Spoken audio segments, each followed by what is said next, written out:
You know, the weekly takeaway practice for week 3 is really important because both empathy and self-compassion are actually practices.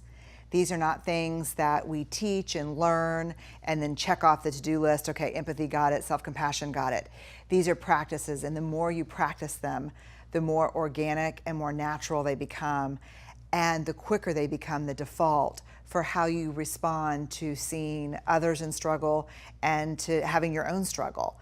And for me, when I teach empathy, I actually have everyone in the class sign this giant poster that says, I commit to practicing empathy, screwing it up, and circling back. And in fact, in my world, in my family, on my leadership team, the term circling back has a lot of significance. When someone comes up to me and says, look, I want to circle back around something, what normally follows is you shared something with me and I didn't show up the way I wanted to show up, or you shared something with me and we rushed through the conversation and I really want to hear more about it.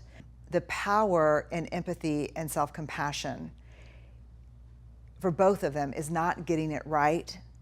It's about doing it with connection and with intention and meaning.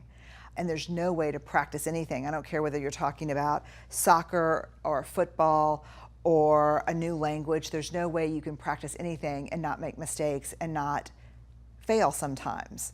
And so the trick is with these new learnings, with self-compassion and empathy, is to follow back up, circle back, and let people know that you care and that you're really working on this and it's important to you.